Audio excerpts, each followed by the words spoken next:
Hola, buenos días a todos. Los saluda nuevamente el doctor Oscar Olvera, gerente médico del Laboratorio Sofía. Es un gusto estar con ustedes para el tema de hoy, evolución del tratamiento postoperatorio. Agradezco su interés y preferencia para participar con nosotros en esta serie de webinars. Cada vez estamos más cerca de volver a la nueva normalidad. Hay que continuar con el esfuerzo, cuidarnos y no aflojar, haciendo lo que nos corresponde en cada uno de nuestros roles desde cada uno de nuestros países.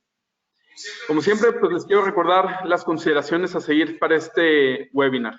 Si nos siguen desde su celular o una tablet, la mayoría de los sistemas operativos van a permitir que cambien entre las vistas de la presentación y la cámara del presentador. Esto simplemente deslizando la pantalla hacia su lado izquierdo, inicialmente, o derecho para regresar. Acuérdense que la experiencia es mejor en computadora, así es que si tienen la oportunidad de cambiar de aparato, este es el momento de cambiar hacia una computadora. Hoy vamos a poder participar en sondeos. Para participar solo hay que seleccionar la respuesta deseada y presionar enviar. Si están en modo pantalla completa, tal vez no los deje participar, por lo que les recomiendo que pasen a modo de ventana. Ya saben que durante estos webinars tenemos la oportunidad de hacer preguntas. Siéntanse con la libertad de mandarlas en cualquier momento por medio del panel de control que aparece en sus pantallas. No obstante, recuerden que las preguntas serán respondidas hasta finalizar la presentación, donde en la sección de preguntas y respuestas un servidor las leerá para que nuestro invitado las responda. Por cuestión de tiempo, tal vez no podamos leer todas las preguntas, pero es nuestro compromiso que las que no se contesten durante este espacio sean contestadas personalmente por el ponente y enviadas a su correo. Para su comodidad, les recuerdo que esta plática está siendo grabada y al finalizar recibirán un correo electrónico de seguimiento con el enlace de grabación. En este momento vamos a pasar al primer sondeo. Esto es algo que anteriormente no habíamos hecho. Entonces, van a ver en sus pantallas la siguiente pregunta. ¿Usted utiliza AINES en el pre y postquirúrgico de sus cirugías intraoculares? En este momento pueden participar.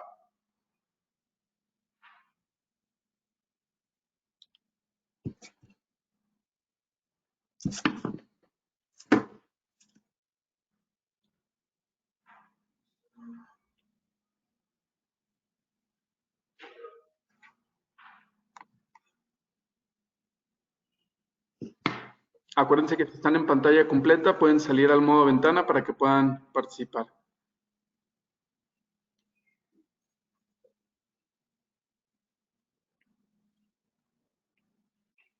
Vamos a cerrar ahorita la encuesta en 45 segundos con 61% de votos y les voy a compartir los resultados. Aquí tenemos que el 34% sí lo utiliza, el 32% solo en el posquirúrgico, el 28% no lo utiliza y el 6% solo en el posquirúrgico. Vamos a pasar a la siguiente pregunta.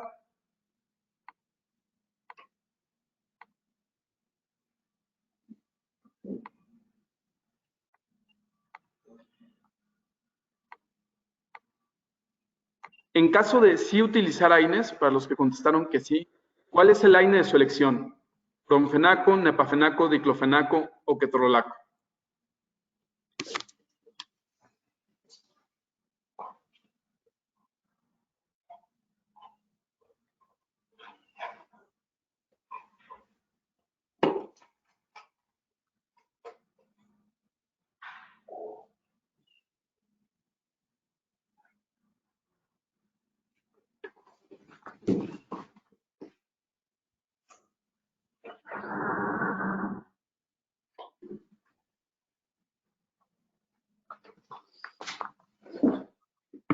Ok, vamos a cerrar nuevamente la encuesta a los 45 segundos, también con el 60% de los votos.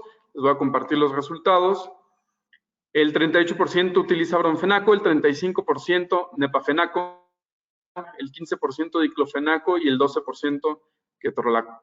Y que quede claro que los organizadores no estamos votando, ¿eh? Y por último, ¿en qué porcentaje de sus cirugías intraoculares utiliza AINES en el pre y postquirúrgico? ¿Del 80 al 100%, del 50 al 80% o en menos del 50%?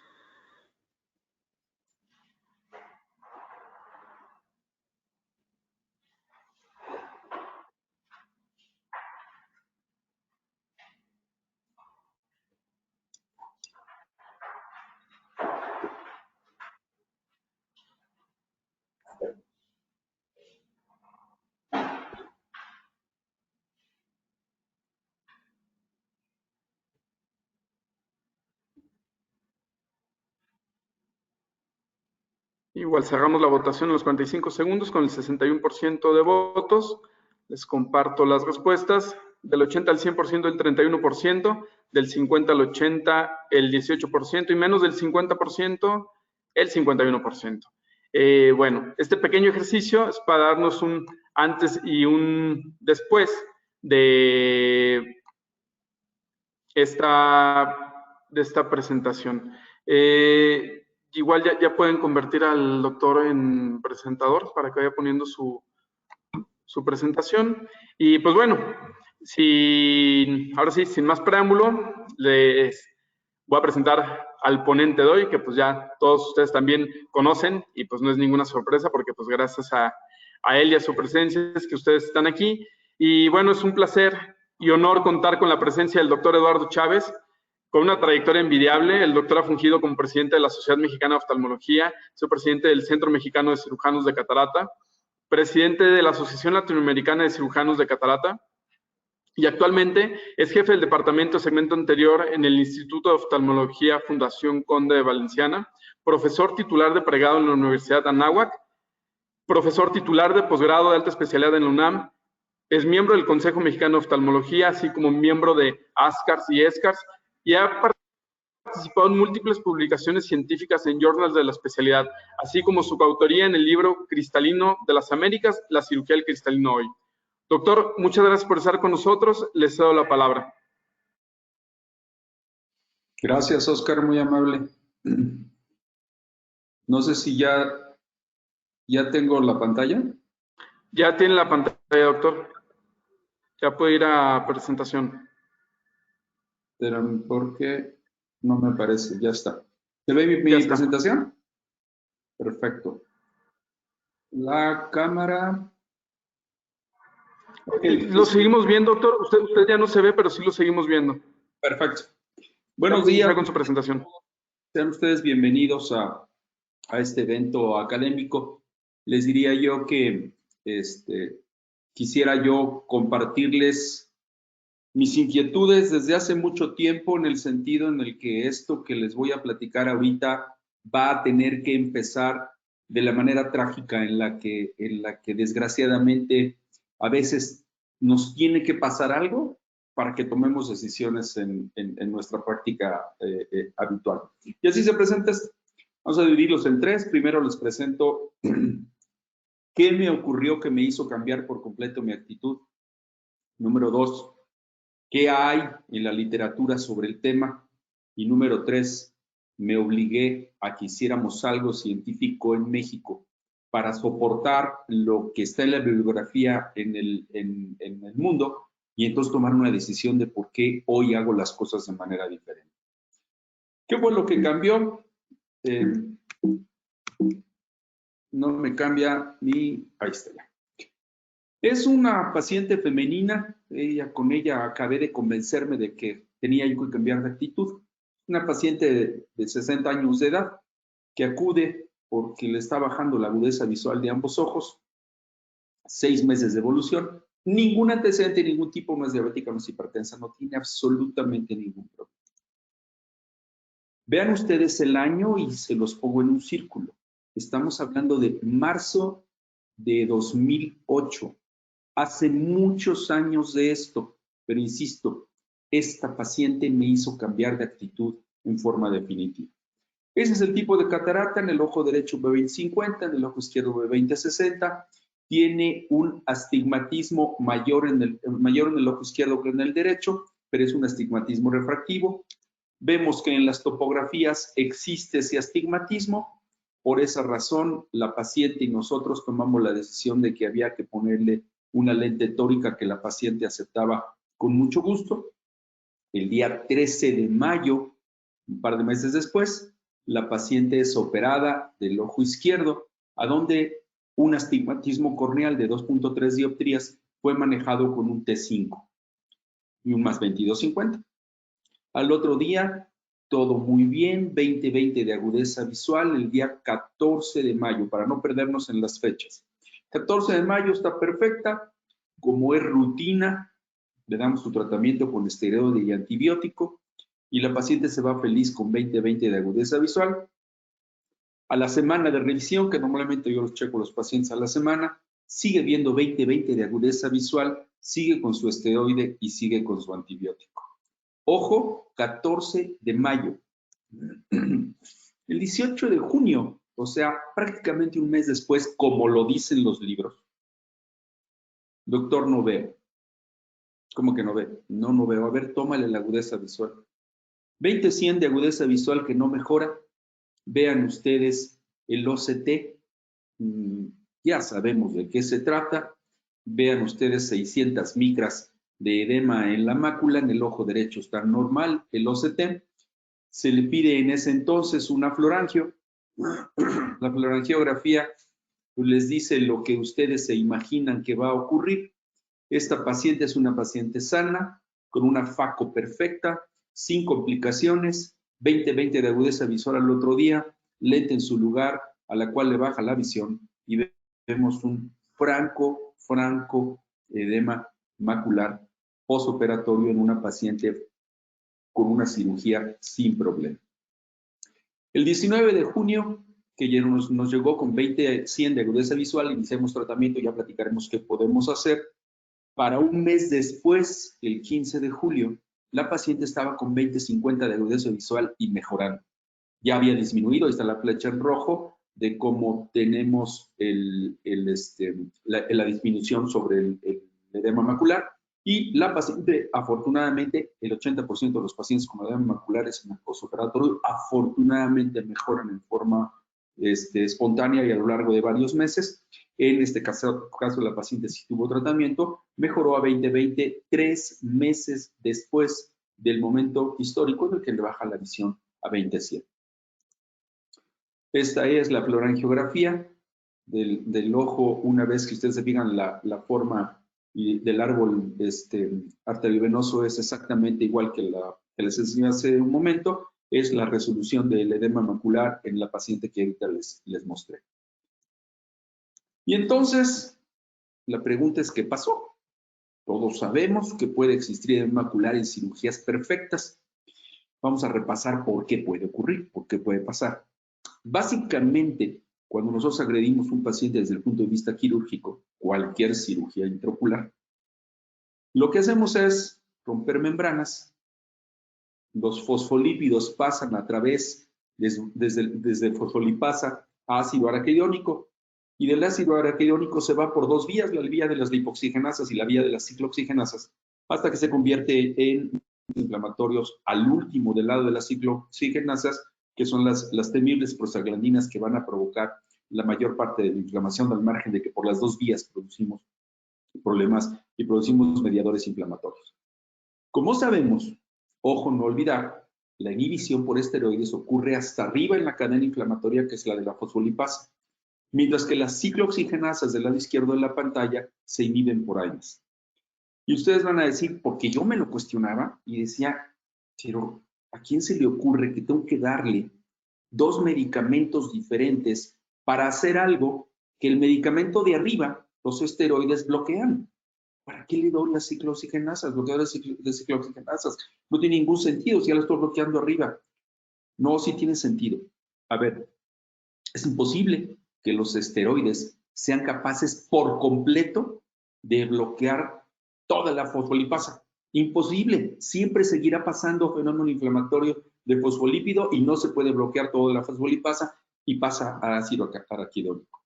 De esta manera, el AINE tiene su lugar porque bloquea ciclooxigenasas de aquello que alcanza a pasar a convertirse en ácido araquidónico.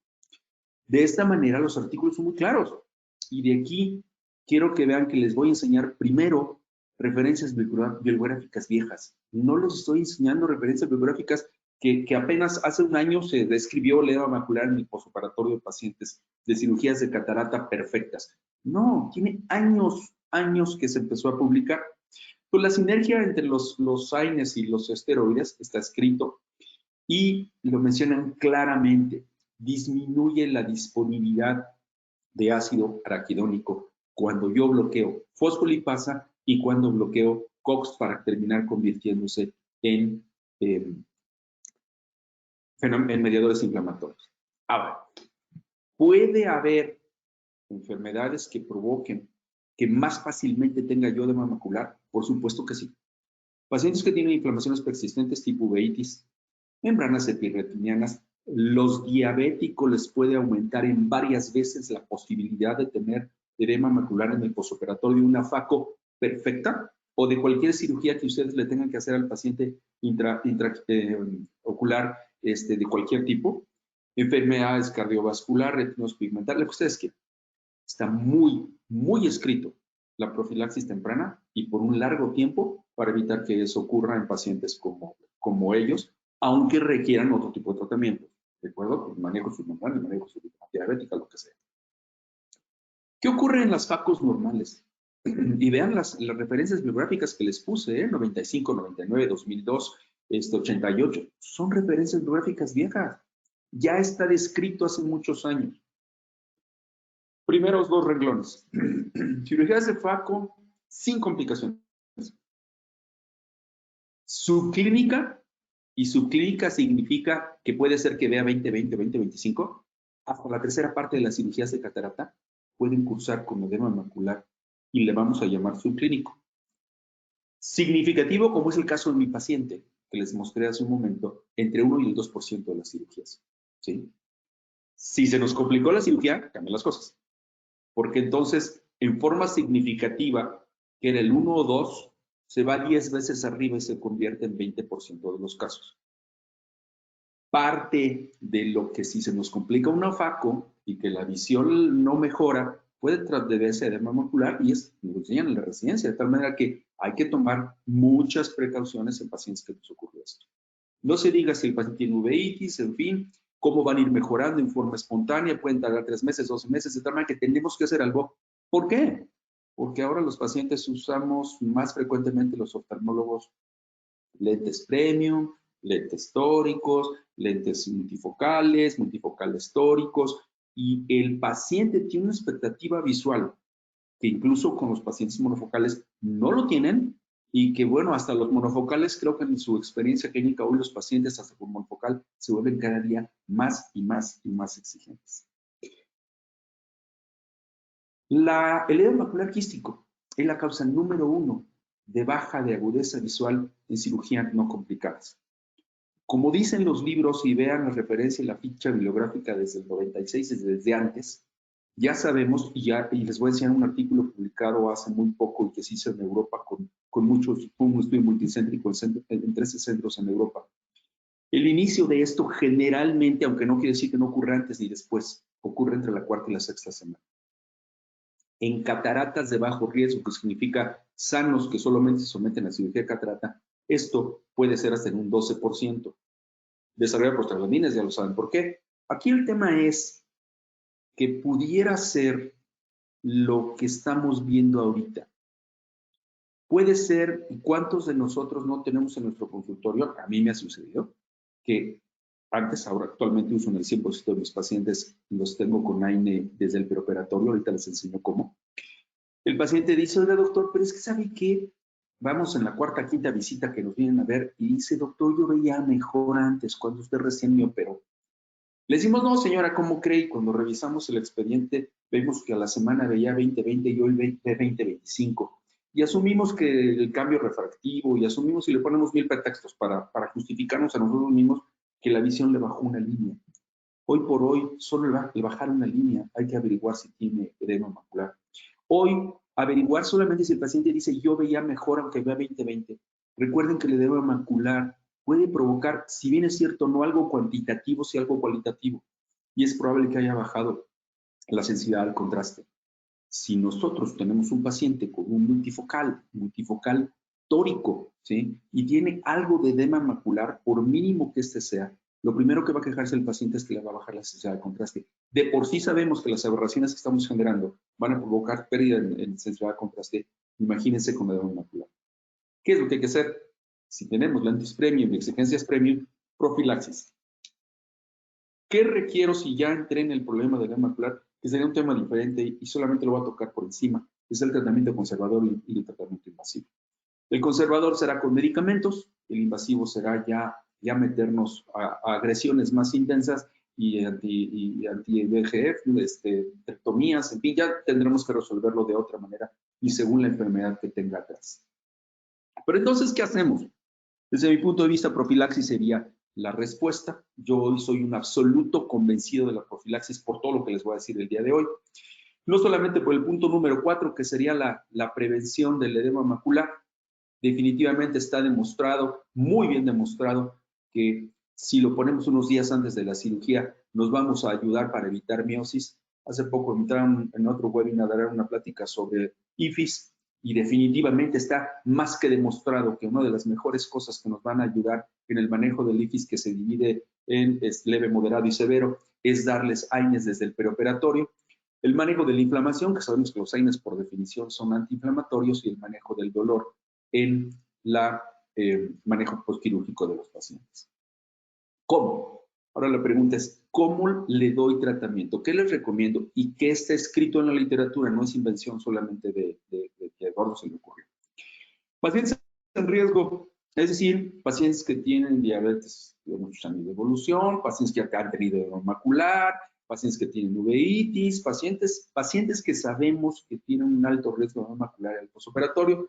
Iniciamos desde una semana antes el AINE y la vamos a continuar por 4 semanas hasta varios meses del postoperatorio, según la evolución inflamatoria del paciente en los primeros días y semanas. Los pacientes sin riesgo, es decir, son aquellos pacientes que tienen edema, van a someterse a una faco común y corriente, que no tienen ninguna enfermedad, ningún otro tipo.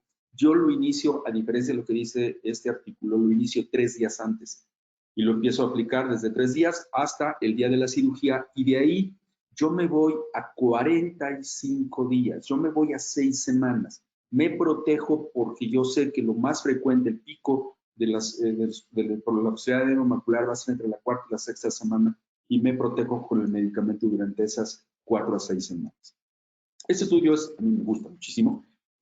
Este estudio me enseñó que íbamos por el camino correcto. Son 2 grupos de estudio a los que se someten, son 60 cirugías. En un grupo de estudio les ponen el antiinflamatorio y en el otro les ponen el antiinflamatorio más esteroide, el AINE más el esteroide. La división entre la línea azul y la línea naranja son el momento histórico donde el paciente se somete a cirugía. En el grupo número 2 es el AINE, le quitan el AINE en la cirugía y le dejan solo el esteroide. ¿Qué ocurrió en este estudio? Demostraron desde este entonces, desde el 99, que el grupo 1 que tenía el AINE más el esteroide, la posibilidad de edema macular bajaba a 0. Mientras que el grupo número 2 tenía un 12% de pacientes, ya sea sintomáticos o sintomáticos, que tenían aumento en el tamaño y en el espesor de la mácula. ¿De qué estamos hablando? Estamos hablando de un medicamento, estamos hablando de un AINE. Este AINE que fue el que yo probé, que yo tuve la oportunidad de coordinar el estudio multicéntrico que se hizo en México.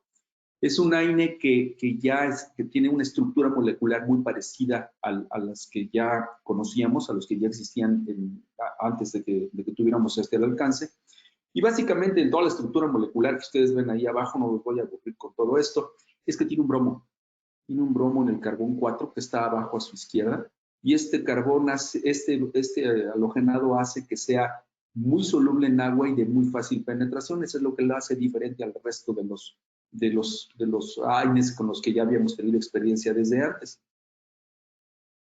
¿Qué lo hace diferente en relación uno con otro de los antiinflamatorios, de los AINES con los que ya contamos? Es que este es activo desde el primer minuto. La gota cae y en cuanto llega a la córnea viene de forma activa, pasa a la córnea, llega a cámara anterior y el medicamento sigue siendo clonfenaco tal cual y sigue teniendo el mismo efecto. Otros requieren cambiar de la forma inactiva, que es, por ejemplo, neparfenaco, a la forma activa, que es anfenaco, cuando pasa a través de la córnea. Ustedes se acordarán, amigos oftalmólogos, que existe algo que se llama la dosis letal 50. Es cuando un antibiótico demuestra a la mínima concentración de que inhibimos el 50% de las bacterias que estamos haciendo estudio para ver cuál es la efectividad de los medicamentos, de los antibióticos en ese caso. Ahorita, si hablamos de antiinflamatorios, existe lo mismo. Existe el IC50. ¿Qué significa? ¿Cuál es la concentración mínima de un medicamento, de un antiinflamatorio en este caso, que logra inhibir el 50% de la COX-2, de los mediadores de las ciclooxigenasas. Ahí ven ustedes cómo no es algo que yo inventé, un poquito más adelante les enseño la referencia bibliográfica, cómo aquí entre más pequeño es el número, significa que yo requiero menos cantidad de medicamento para lograr el objetivo. Y ven ustedes cómo el bromfenaco es el que más bajo número tiene, de tal manera que a la concentración más chiquita se logra tener el 50% de la ciclooxigenasa 2 inhibida. Viene así, mejor se los presento así. Estos son las 4 presentaciones que yo les menciono de las diferentes áreas en el planeta. La Unión Europea tiene ese nombre, en Asia tiene ese otro nombre, en Estados Unidos tiene ese otro nombre y en México es que se produce el medicamento y se trae a México como Cedestel. Todas vienen a la misma concentración, las 4 presentaciones en el planeta. Tienen indicaciones según sus propios organismos regulatorios con lo que ustedes ven del lado derecho para los diferentes países. Básicamente es inflamación intraocular tras cirugía. En Japón además tiene la indicación para tratamiento de enfermedades inflamatorias oculares y en México se le da las dos, tanto para el manejo del tratamiento antiinflamatorio, enfermedades inflamatorias, la que sea, y el tratamiento para el posoperatorio de los pacientes con cirugía de catarata. ¿Cómo fue que esto se presenta? Pues básicamente se presenta así. Es en el año 2000 en que se presenta el bromfenaco al 0.1%, el origen es al 0.1 en Japón. Para 2005 ya se había presentado para la FDA lo aprueba y lo autoriza en el 2005. Luego, como genérico incluso, va a dar tan buen resultado que hasta como genérico se le da la autorización en el 2011 por la FDA en Estados Unidos y en Europa en el 2011 se le aprueba para su comercialización tal cual como bromfenaco al 0.09%. ¿Cómo? ¿Cuál es la dosis autorizada en el mundo? Es de una gota 2 veces al día por 24/72 y el número de horas que se vaya a requerir hasta 2 semanas en el postoperatorio, que es como estrictamente los órganos regulatorios lo dan. Y para las indicaciones que están ustedes viendo ahí, que básicamente son fenómenos inflamatorios postquirúrgicos y fenómenos inflamatorios de otro tipo. Múltiples estudios, ahorita les voy a enseñar una serie de estudios, algunos me los voy a brincar porque son un montón de estudios de que ya no es una sal nueva que se descubrió hace un año y que vamos a empezar a ver cómo nos va. Ya se tienen en el planeta muchos estudios en donde sí se ha demostrado que es un gran medicamento para el postoperatorio de los pacientes. Lo primero es probar en animales, lo pones en gotas y cómo lo tienes, ¿verdad? Sería imposible pensar que voy a tener en humor acuoso medicamento como tal durante horas y horas y horas y horas. Eso no va a existir y no va a existir simple y sencillamente por el recambio de humor acuoso.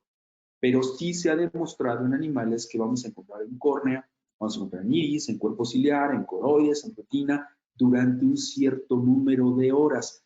Ojo, me van a preguntar ustedes, Eduardo, ¿y por qué cada 12 horas y no cada 6?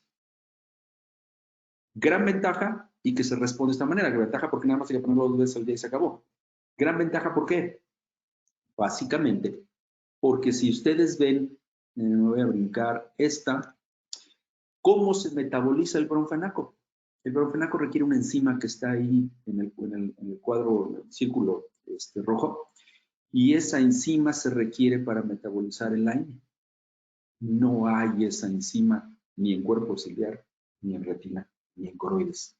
Básicamente estamos perdiendo el medicamento del tejido al cual queremos actuar por lavado, punto. Entonces, como es lavado, tarda muchas horas en desaparecer el efecto. Esta es estrictamente la razón. No hay quien lo pueda metabolizar de tal manera que dura mucho tiempo en el ojo y solo requerimos 2 gotas durante el día para lograr el efecto. El bromfenaco en humor acuoso pues es de 1.4 horas, no puede durar gran cosa. ¿Por qué? Pues porque se va a lavar del humor acuoso, ¿no? Más estudios. Estos 2 estudios son los que yo les menciono en donde se habla que el bromfenaco, ¿sí?, bloquea a la ciclooxigenasa y es 3.7 veces mayor que el diclofenaco y 6.5 veces mayor que el anfenaco, de tal manera que es 18 veces más potente que el ketorolaco. ¿Por qué? Porque a una dosis mucho menor yo logro un resultado antiinflamatorio bloqueando cuando menos el 50% de la COX-2. Más estudios. múltiples estudios de aquí en adelante, de hechos en diferentes lugares del mundo, en donde se ha demostrado que la COX-2 tiene efectivamente un gran poder inhibitorio de ella. En esa se compara ketorolaco contra bromfenaco. Ahí están los resultados en los que se demuestra la que es más efectivo el bromfenaco que el segundo. Estudios ya en seres humanos en donde se ha demostrado cómo funciona, cómo inhibe la producción de prostaglandinas e inhibe COX-1 y COX-2. Más estudios, 38 pacientes en cirugía de catarata, lo que hacen es medir la cantidad de proteínas que hay en cámara anterior y cómo se nota que hay mucho menor proteínas cuando se trata de bromfenaco que de otros medicamentos. Estudios en animales, aquí es donde empieza Laboratorio Sofía a tomar acción y dice, bueno, ¿por qué no lo tenemos en México? Vamos a empezarlo a probar como se hizo en el planeta, vamos a hacerlo primero en animales y luego lo vamos a hacer en seres humanos. Se empezó a hacer desde 2011 en animales, en donde se empezó a estudiar seguridad y toxicidad aguda en conejos. Se demostró que no había ninguna diferencia entre utilizar uno y utilizar el otro. No había como tal, como ustedes ven ahí, variaciones en el grosor del epitelio corneal en animales, de tal manera que no había, era bastante seguro y no había daño sobre el epitelio de la córnea. Y luego se hizo el estudio de seguridad y tolerabilidad en seres humanos. Vean ustedes, son 35 pacientes los que se incluyeron y se les dio ardor, hiperemia, ojo rojo, leucemia, bla. Se les volvió a teñir tal como se había hecho en otros lugares del mundo y en animales ahora se hace en seres humanos como normalmente la investigación se hace, y se demostró que era un medicamento altamente tolerado y que producía el efecto antiinflamatorio que andábamos buscando. Más estudios, es un estudio grandototote de 893 pacientes en los que se les aplicó por 12 semanas. Son 356 en Estados Unidos y ese se les aplicó durante 14 días, en donde se demuestra el efecto antiinflamatorio. Van a decir ustedes, oye, qué maravilla, Eduardo, y que no se ha demostrado efectos colaterales. ¿No? Por supuesto que sí, cualquier medicamento, el que ustedes me digan. Ese es del lado derecho, les enseño cómo definitivamente sí existe eso. Las dosis que se le dieron a animales en las que demostraron letalidad fatal, en fin, se les estaba dando a los animales a 900 veces la dosis oftálmica recomendada, a 7.500 veces la dosis recomendada y abajo dice 2.350 veces la dosis oftálmica recomendada. De tal manera que cuando se aplica en gotas no se demuestra en plasma niveles detectables del medicamento. De tal manera que sí puede ser, por supuesto que puede afectar, pero se requieren dosis altísimas que desde el punto de vista oftalmológico no van a llegar. ¿Cómo se etiqueta el medicamento? Se etiqueta dentro de categoría C, de tal manera que, ojo, ¿sí? Obvio, no recomendar a menos que se justifique en pacientes que estén embarazadas, perdón, y en pacientes que están en el último trimestre del embarazo, ya que se conoce que las inhibición de prostaglandinas en el cierre del ducto arteriovenoso, a nivel de cardiología, a nivel de que se cierre este conducto durante el desarrollo embrionario, puede llegar a tener problemas. De tal manera que, déjenme que les diga que hasta el azul de trípano que usan ustedes para cirugía de catarata común y corriente, también está en categoría C, para que se den una idea de cómo se pide precauciones lógicos con cualquier medicamento. Hay pacientes que han tenido bronca, por supuesto, estos 3 pacientes que se reportaron en Japón, los cuales tenían antecedentes de enfermedad corneal y que evidentemente o siguieron con su enfermedad corneal o pudo haber sido que el AINE tuviera algo que ver, por supuesto, y en eso concluyen estos artículos en donde llegaron a deterioro estromal e incluso melting y perforación. Hay un caso descrito con síndrome de Stevens-Johnson, que ya tenía el síndrome de Stevens-Johnson, que se empezó a utilizar bromfenaco y que llegó a la perforación. Sí, no, existen. Y hay muchos más artículos, ¿de acuerdo?, en donde se sigue demostrando la utilidad y la seguridad de bromfenaco contra otros medicamentos y contra él mismo, contra placebo incluso existe también, de tal manera que casi todos los artículos concluyen que es suficientemente seguro, que actúa sobre la inflamación, que actúa sobre el dolor. Otros estudios de 527 pacientes, que es un gran número de pacientes, es ahí el nombre de cómo se conoce en otros lugares del mundo y de Europa, de Estados Unidos, Japón. y en donde se demuestra la seguridad y que realmente sí cumple con los requisitos para los cuales se produjo, la disminución en la inflamación, la resolución del dolor. En este caso, en este estudio se comparó el bromfenaco contra placebo, no contra otro antiinflamatorio, contra él mismo y otro placebo. Evidentemente se demuestra que tanto la inflamación como el dolor mejora en estos pacientes, en el grupo de pacientes que estuvo con bromfenaco. Sí, hacían estudios para lograr la certificación por los diferentes órganos regulatorios en Japón, en Estados Unidos, en fin.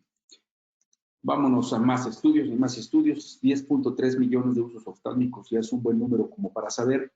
Ya, desde luego que recuerden que todos los medicamentos están bajo farmacovigilancia en cualquier lugar del planeta, incluido México, y se le ha autorizado el medicamento y se sigue utilizando el medicamento porque no se ha demostrado que tenga efectos colaterales serios achacables directamente al medicamento. Hay registrados y escritos en Japón, en Estados Unidos. Les enseño ahí los porcentajes de lo que se ha podido demostrar que el medicamento pueda provocar. Vean arriba y a su izquierda cómo son 16 casos. Ese es el porcentaje de pacientes que tuvieron este tipo de problemas, son mínimos, en superficie ocular o en párpados para que sea un medicamento que tuviera más problemas, más peligroso. Este es un gran estudio. Es un gran estudio que demuestra que efectivamente teníamos razón los que nos hemos convencido de que debemos darle tratamiento a los pacientes, y es un estudio que se hizo en Europa. Es un estudio multicéntrico de 900 pacientes, 13 lugares en Europa, en donde se hicieron 3 grupos. Grupo número 1, en el posoperatorio de FACO normal, se les dio bromfenaco nada más. Al grupo número 2, solo se le dio dexametasona. Al grupo número 3 le dieron bromfenaco más dexametasona. Les midieron el espesor macular. Es largo el estudio, se los traigo muy condensado. ¿Cuál fue la incidencia de edema macular quístico? En el grupo 2, que es lo que la mayoría de los oftalmólogos hacemos, en el posoperatorio les damos su esteroide, a lo mejor habrá quien le dé antibiótico, habrá quien no, le damos su esteroide y se acabó. En este estudio europeo fue el grupo más alto de edema macular, superior a los que solamente se les dio solo bromfenaco. Si ustedes ven aquí los números que yo les puse, 5.1% que solo tenían dexametasona tuvieron edema macular. Los que tuvieron solo, bromfenaco es 3.6. Y lo que ya no sospechábamos y que estaba escrito en los libros, los pacientes que tenían bromfenaco más dexametasona solamente tuvieron el 1.5% de edema macular. De tal manera que está muy bien demostrado, y ese estudio acaba de reportarse y acaba de volver a decir exactamente lo mismo. Lo mejor que podemos hacer, la menor cantidad de edemas maculares se va a demostrar cuando asociamos los dos medicamentos. Y entonces, una vez que se pasa por el tema de hacerlo en animales, luego hacer seguridad y tolerabilidad en seres humanos, pasamos a lo que era el estudio de investigación. Y en México, en el 2015, un grupo de hospitales nos pusimos de acuerdo, de centros de oftalmología, y empezamos a correr este estudio que ven ustedes aquí. En total reclutamos 172 pacientes. La realidad es que hoy creo que las cosas se hacen muy bien, y se hacen muy bien en muchos lugares del mundo y desde luego de Latinoamérica. Y este estudio se hizo bastante apegado a las reglas. Nos echaron para atrás varios pacientes porque los monitores de la investigación habían visto 2 o 3 detalles que estos son para que se den una idea, no los lean, para que se den una idea de los requisitos de inclusión y exclusión en el protocolo de investigación, de tal manera que cualquier cosa que se salía de lo estricto que era el protocolo, el paciente no continuaba enrolado en este estudio. ¿Qué les medimos? Lo que estudios previos en el planeta se habían medido: dolor, fotofobia, quermosis, hiperemia, en fin. Y los citábamos prequirúrgico para hacerles un OCT basal, y de ahí, obviamente no diabéticos, no hipertensos, sin ninguna otra patología más que su pura catarata, y los citábamos al día 1, 7, 15, 30 y 60, y al final les hacíamos OCT de control.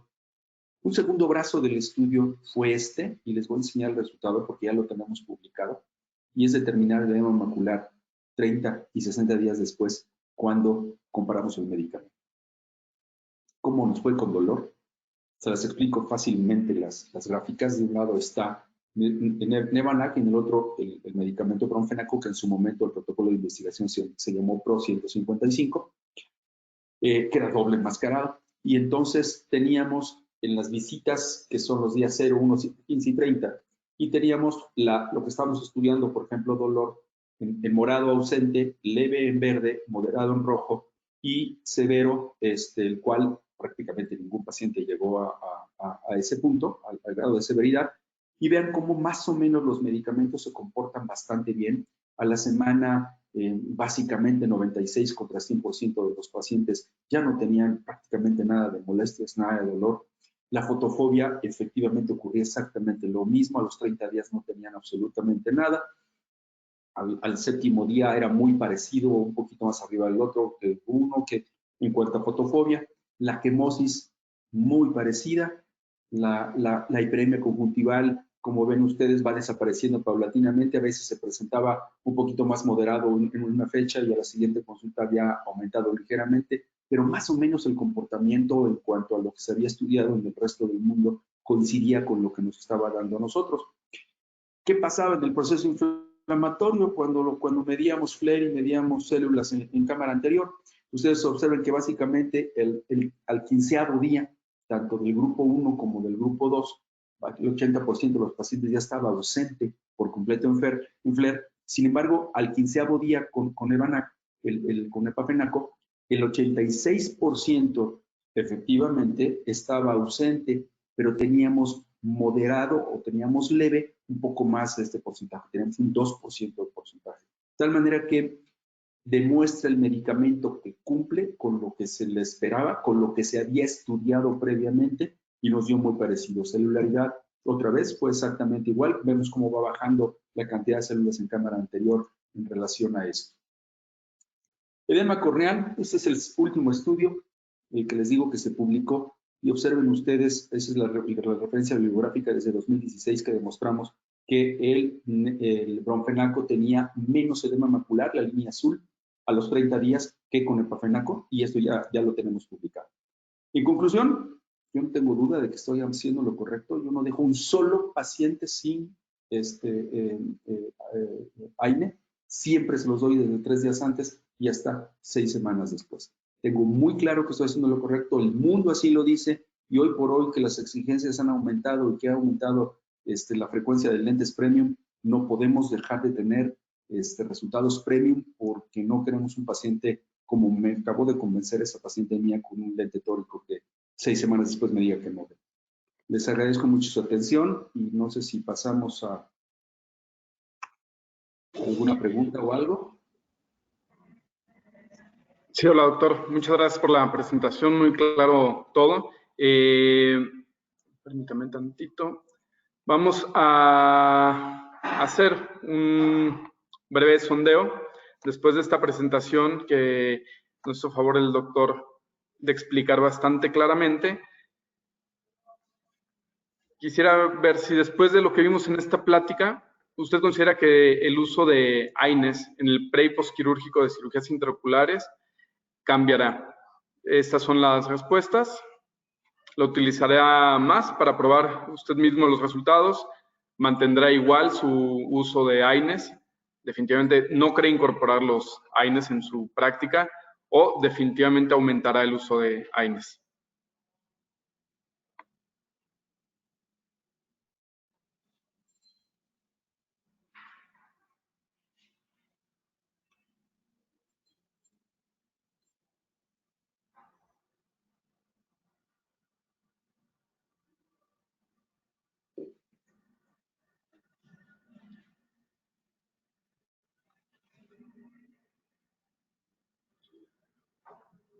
Vamos a cerrar la encuesta aquí, vamos un minuto ya en esta participación. Les compartimos los resultados. Es un gusto ver que el doctor definitivamente mínimo les metió la inquietud de probarlo y el 42% lo utilizará para probar los resultados.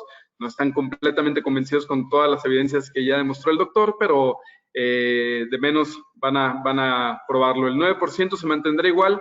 Probablemente este 9% sea de los amigos doctores que ya lo estaban implementando bien en su práctica, el 1% dice que no cree incorporar los AINES y el 48% cree que definitivamente aumentará. Entonces, doctor, es un resultado positivo de acuerdo a la plática que usted dio. Y pues vamos a pasar a las preguntas. La mayoría de las preguntas nos han llegado varias relacionadas a su percepción de la toxicidad corneal o de la superficie ocular por el uso tan prolongado del bromfenaco.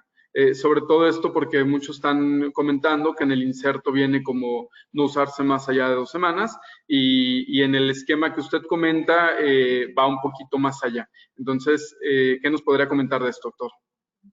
Esto es totalmente cierto y es una pregunta obligada.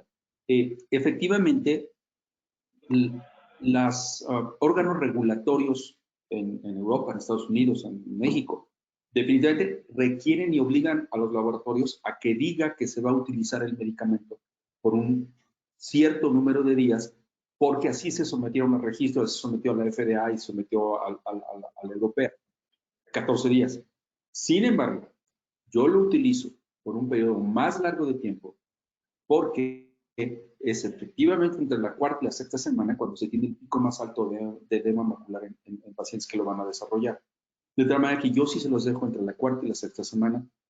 No he tenido problemas epiteliales en pacientes que sé que los van a tener, que tienen ojos secos severos. Ustedes y yo hemos operado pacientes con enfermedades más serias de la superficie corneal. A ellos no se los doy, desde luego que no se los doy. El riesgo de provocarles hasta melting corneal es altísimo, de forma que no lo uso. Yo hablo de la cirugía común y corriente, que yo no voy a decidir en un paciente que tiene una enfermedad de la colágena y que se va a desarrollar un problema uveítico o que ya lo tuvo, no lo vamos a proponer un multifocal, desde luego, ¿verdad? Entonces, no corro riesgos innecesarios, desde luego que no. Yo estaría hablando de la cirugía de rutina de FACO que requiere un monofocal, el paciente con monofocal quiere ver perfecto, quiere ver bien, por algo está queriéndose operar. Número 2, el paciente que tiene lentes tóricos, lentes que tienen multifocales, que en términos generales son pacientes que nunca van a llegar a multifocal si no están perfectos. De tal manera que no tengo problema, puedo usar por un periodo más largo de tiempo el medicamento porque no tienen alteraciones de la superficie ocular, porque si lo tuvieran, créanme que yo no le propongo un multifocal a un paciente que tiene algún problema de superficie ocular más serio, porque ya sé que voy a estar en problema. Excelente. Bueno, esta pregunta, voy a tomar la libertad de contestárselas luego. Es referente al color del Cevestem. ¿Por qué tiene este color amarillo-verde, a diferencia de los demás AINES? Les comento, esto es completamente por el principio activo, por la materia prima. Bromfenaco, por lo general, tiene este color. De hecho, el doctor mostraba resultados de Yelox. Yelox es un bromfenaco que está autorizado por la EMA del laboratorio Croma y precisamente su nombre Yelox viene por el color amarillo que tiene la sustancia. Entonces, es completamente cuestión del principio activo de la materia prima con la que se formula. Entonces, para que no tengan cuidado, ese es su color normal. Doctor, preguntan si usted ve alguna ventaja en cuanto a hacer más frecuente el uso del bromfenaco, llevarlo a cada 8 horas, cada 6 horas o incluso más frecuente. No, definitivamente no. Está demostrado que 2 veces al día es la dosis que se debe emplear. Nunca la uso arriba de 2 veces al día, definitivamente no. E incluso por lo que yo les decía, como no hay forma de que el medicamento se metabolice por esta enzima, porque no existe la enzima intraocularmente, el periodo en el que va a permanecer el tejido es suficientemente largo como para que con una aplicación de 2 veces al día sea suficiente. Ahora, si no queremos dañar el epitelio de la córnea, no queremos dañar la superficie ocular 2 veces al día, más que suficiente. Si lo empezamos a aplicar más veces, sí podemos llegar a modificar y alterar el epitelio de la córnea y tener los problemas que a eso nos puede llevar. 2 veces al día para mí es más que suficiente y es la dosis que yo normalmente uso y no lo cambio. En caso, les soy franco, no tendría por qué mentirles, no he vuelto a ver un edema macular en mi vida desde que uso AINES desde el preparatorio hasta 4 o 6 semanas después. No lo he vuelto a ver. Pacientes que se quejan, me arde, me duele, me molesta, se lo quito. Definitivo. Tampoco es regla de que ahora se lo pone hasta que el ojo se le perfore, ¿verdad? No es el tema. pero hablo de la mayoría de mis pacientes, el 98% de mis pacientes lo utilizan 4 a 6 semanas en el postoperatorio, desde 3 días antes, a menos que se trate de un ojo complicado, de un ojo con uveitis, un ojo de otra manera. Pues si lo quieres usar desde una semana antes y les pongo un parocular, ya sería una plática totalmente diferente. Y lo utilizo por esas 6 semanas. Lo he llegado a usar por 8 semanas en pacientes que sé que me pueden desarrollar edema macular, que tienen una uveitis de fondo. Sí, lo he llegado a utilizar por mucho más semanas que las 6 semanas únicamente, y hasta hoy no he tenido problemas, ni he visto, no he vuelto a ver edema macular quístico en el postoperatorio de facos normales. Hablo de facos normales, ninguno. Doctor, en relación a estos pacientes que menciona, pacientes especiales, como con el antecedente de uveitis, hay una pregunta que menciona si los pacientes con glaucoma utilizando análogos de prostaglandinas, ¿usted los considera dentro de este grupo y hace ese esquema especial para ellos? A ver, un paciente con uveitis, jamás le doy un análogo de prostaglandinas. Nunca. No, perdón, doctor. La pregunta es Dime. si dentro de ese grupo de pacientes especiales que hace un manejo diferente, entran los pacientes con glaucoma que están siendo tratados con análogos de prostaglandinas. No tienen uveitis, simplemente utilizan análogos de prostaglandinas. ¿Cómo sería su tratamiento con el AINE? Es correcto. Yo sí soy de los que cree que los análogos de prostaglandinas provocan mayor fenómeno inflamatorio y a más largo plazo en la cirugía de fármaco. Yo les quito el análogo de prostaglandinas una semana antes y se los cambio por otro medicamento diferente, y no les vuelvo a dar el análogo de prostaglandinas si me sigo con un medicamento diferente para controlarles la presión intraocular. ¿Sí? A mí no me gusta, ya lo hice en alguna ocasión, haberle reinstalado el análogo de prostaglandina 4 o 6 semanas después de la cirugía y se reinflamó el paciente. De tal manera que yo lo quito una semana antes y no lo vuelvo a utilizar en pacientes que sé que pueden tener algún problema inflamatorio en el postoperatorio. Les cambio por otra rama diferente, por otro camino diferente para controlar la presión. Okay. En caso de una cirugía complicada con una ruptura de cápsula posterior, ¿a cuántas semanas se extiende el tratamiento entonces con los AINES? Mínimo 6. Mínimo 6 y habiendo tratado correctamente la complicación, ¿verdad? Que no hubo una cuerda de vidrio que dejamos para hacer un Irving gas. En fin, no, hicimos lo correcto. Se rompió, hicimos la vitrectomía correcta, pusimos el lente en el sulcus con el lente atrapado, en fin, como se tenía que haber solucionado el problema. 6 semanas necesariamente, porque acuérdense que solo la ruptura de la cápsula puede elevar la frecuencia de edema macular como si lo hubiéramos hecho intracapsular. Entonces, sí es todavía más la indicación de una complicación de este tipo bien resuelta, dejarles por 6 semanas el medicamento. Doctor, menciona mínimo 6, máximo ¿a cuántas semanas ha llegado con el uso del AINE en pacientes complicados? Yo lo he utilizado más frecuente. En pacientes así, ¿no? No más de 8 semanas. Ajá, sí. No más de 8 semanas. Ok. Bueno, ya nos comentó que ya no ha vuelto a ver los edemas maculares desde que empezó a utilizar los AINES, pero a lo mejor de su vida anterior a los AINES, antes de que se volviera un convencido, o a lo mejor de algún paciente, de algún colega, ¿cuál ha sido el tiempo más prolongado sin resolver de un edema macular quístico que ha visto usted?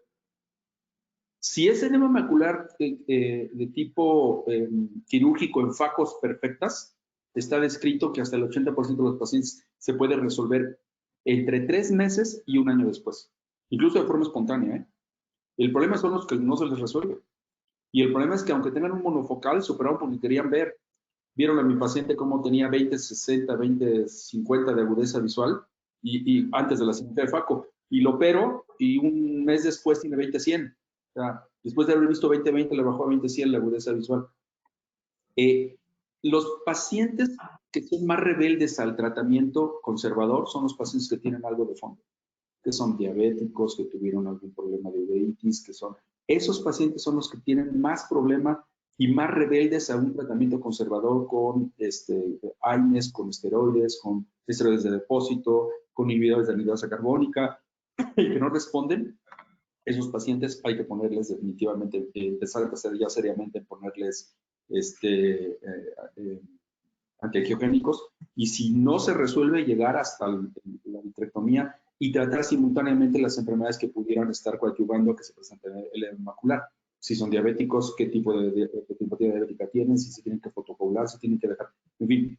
Hoy por hoy, medicamentos que no he tenido jamás que llegar, pero que no descartaría, son los medicamentos de liberación prolongada de dexametasona en vitrio, ¿verdad? Si llegáramos a ese punto. Pero eso ya son cosas muchísimo más agresivas que yo creo que otra vez, ¿para qué llego a eso? Si ponerle una gota 2 veces al día va a ser suficiente.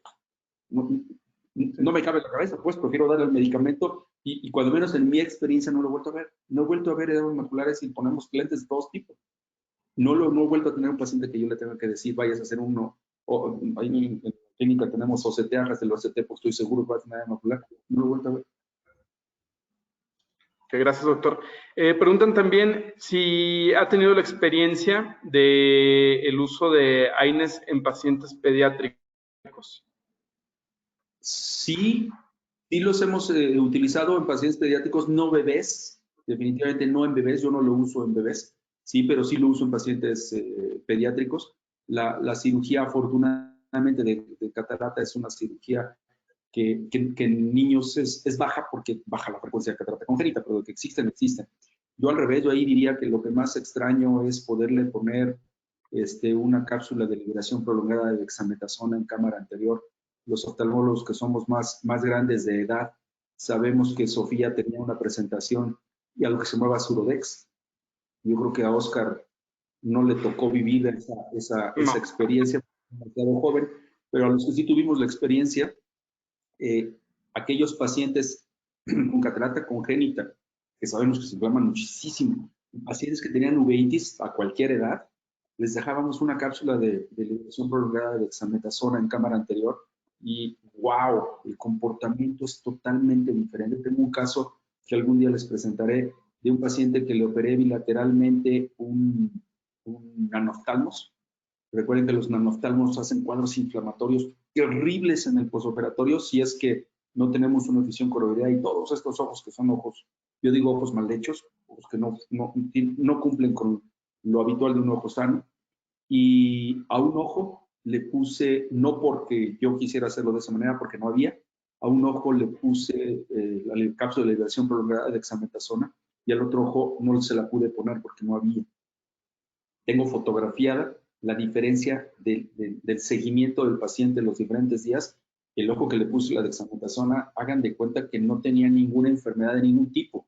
El otro ojo, francamente, una edema, una fibrina en cámara anterior, se hizo una membrana prelenticular, tuve que romperla con Jack. Al final de cuentas evolucionó bien. Mi tema es que ojalá hubiera habido, y sobre todo para niños. Yo no lo uso en niños pequeños, definitivamente no. Ok, gracias, doctor. Preguntan también, en el caso de cirujanos que trabajan en instituciones donde pues, no está dentro del cuadro básico el bromfenaco, ¿hay alguna ventaja de utilizar el diclofenaco o algún otro AINE que esté dentro del cuadro básico? Y si sí, ¿cómo lo utilizaría? A ver, cada uno de los medicamentos tiene su indicación en cuanto a dosificación, y yo me apegaría a esto 3 veces al día, la cantidad de veces que esté descrito que cada medicamento se debe de utilizar en el postoperatorio. A ver, de los AINES, yo hoy me quedo con bromfenaco, porque en la literatura dice que es más efectivo que los demás, porque se aplica 2 veces al día, me quedaba con él. Ahora, no lo tengo, yo en mi consultorio y en mi consulta también utilizo los demás AINES, aunque únicamente modifique. Si le voy a dar mepafenaco, se lo doy 3 veces al día. Si le voy a dar ketorolaco, lo modifico a la frecuencia de uso habitual del medicamento. Lo que sí yo creo es que hay que darles el AINE, seguro. De eso soy un absoluto convencido. Y la razón por la que uso yo más bromfenaco es esa. Y es que la dosificación es muy sencilla, 2 veces al día, es muy poderoso y requiere una concentración muy baja para lograr lo que otros AINES requieren concentraciones más altas, por eso hay que aplicarlo más veces al día. Yo les enseñé una donde decía bromfenaco 23, que es el bloqueo del 50% de la COX-2, y luego los demás, mi nombre les voy a decir, 85 o 150. ¿Sí? Es decir, yo requiero una concentración muy baja de bromfenaco para lograr lo que otros medicamentos requieren 150 más. ¿Sí? Es decir, 14, 18 veces más requieren de medicamento. Por eso hay que aplicarlo más veces al día. Mientras que este con 2 aplicaciones al día es más que suficiente. Por eso, por comodidad, porque le estoy poniendo una agresión, un AINE encima del ojo, al epitelio de la córnea, y lo voy a usar por varias semanas. Yo definitivamente prefiero hacerlo así. ¿Qué hago si no cuento con bromfenaco en mi cuadro básico? Me cambio a otro AINE, pero se lo voy a dar. Y se la doy la dosis habitual de uso que cada laboratorio recomienda del AINE, ¿no? No veo que yo tenga que cambiar esa dosificación. Yo me quedo con por esas razones que les decía. Excelente. Otra pregunta es, ¿cuál es su esteroide de elección de forma habitual con el que acompaña al bromfenaco? ¿Y cuál es el esquema que utiliza? Yo utilizo prednisolona. Yo no utilizo dexametasona. Yo no creo que sea absolutamente indispensable y se le puede subir la presión a los pacientes. Para mí, tengo una clasificación muy simple y muy tontita de cómo se utilizan los esteroides. Hay esteroides chiquitos, medianos y grandes, en cuanto a poder, pero pues, en una FACO normal, sin que no tuve complicaciones, que no tuve problemas, que todo salió como yo quería, utilizo el del medio. ¿Cómo lo utilizo? Inicio por yo, o cuando opero a mis pacientes, como les pongo periocular únicamente, a veces son tópicas, pero la mayoría son perioculares, para la tarde del mismo día ya les quité el parche, para que empiecen con medicamento. Y les doy el esteroide cada 2 horas ese día, y luego al otro día empiezan cada 4 horas por 4 días, cada 6 horas 4 días, cada 8 horas 4 días. Se acabó. Antibiótico, el que ustedes le gusten, y les decía yo, desde 3 días antes están con el AINE y hasta 4 a 6 semanas después. Y sí empleo dexametasona, claro, pero empleo dexametasona cuando se me complicó la cirugía, cuando estaba muy dura la catarata, cuando tuve ruptura capsular, cuando tuve alguna cosa que yo sé que me puede provocar un mayor fenómeno inflamatorio, una uveitis, en fin, lo que sea, utilizo dexametasona, no utilizo prednisona. Okay. Preguntan también el caso específico de pacientes con antecedente de vitrectomía y aceite de silicón. ¿Estos cómo los trata con el bromfenaco? Se los doy exactamente igual, se los doy una semana antes, porque estos pacientes necesariamente ya tuvieron un problema que los hizo llegar a la vitrectomía y al aceite de silicón. Se les prendió la retina, ya sea por reumatógeno o no reumatógeno, porque es diabético, por la razón que ustedes quieran. Son ojos que ya saben del camino de la inflamación. Son ojos que incluso a lo mejor ni siquiera han acabado de desinflamarse, ¿sí? De tal manera que protegerlos antes de la cirugía de catarata con el AINE desde una semana antes y hasta varias semanas después, estos son los casos a lo mejor de 8 semanas de uso, sí, definitivamente. Ok, excelente, doctor. Bueno, preguntan referente a lo del uso en pacientes pediátricos, que comentaba que en bebés no lo ha utilizado. Preguntan que cuál es la razón, y muchos preguntaron eso, que cuál es la razón por la cual en este grupo no lo utilizan. Uno, no tengo Yo experiencia. creo que preguntan si tiene alguna experiencia. Exacto. Uno, no tengo experiencia. Número 2, a mí los bebés soy muy, muy cuidadoso con ellos porque nuestro problema es cómo los revisamos, ¿no? Son bebés, no se dejan revisar en fin, revisar a un bebé significa casi meterlo a quirófano. Entonces yo por eso evito utilizarlo. No estoy convencido y no estoy seguro de que tengamos el registro de que se puede utilizar en bebés. ¿Tú sabes más de eso, Oscar? ¿Está autorizado el medicamento para bebés? Y No. yo sé que está autorizado para bebés, entonces meterlos en camisa de once varas, si ya sé que no está autorizado, ¿para qué lo hago, no? Sí, definitivamente. Como no tenemos la evidencia científica de que se puede utilizar en lactantes menores, ¿para qué nos metemos? Sí. Doctor, pues muchas gracias. Esas fueron todas las preguntas. El tema creo que quedó bastante claro. Le agradecemos su tiempo, su disposición. Pues lo dejo para que despida a nuestros asistentes. Al contrario, muchas gracias, Oscar. Gracias a todos los presentes, gracias a los que se desmañanaron, porque como estamos guardados todos, desmañanarse es estar a las 10 de la mañana ya pegado en la computadora. Les agradezco mucho su atención. Por favor, encarecidamente, cuídense, cuídense, cuídense. Las cosas no andan bien, estamos en el pico, por favor, no se expongan, somos médicos, sí sabemos que hay que ir a ver pacientes, pero en la medida de lo posible, cuídense y cuídense sus familias, por favor. Gracias por su atención. No, pues muchas gracias, doctor. Muchas gracias a todos. Que tengan un buen día y hasta la próxima. Hasta luego.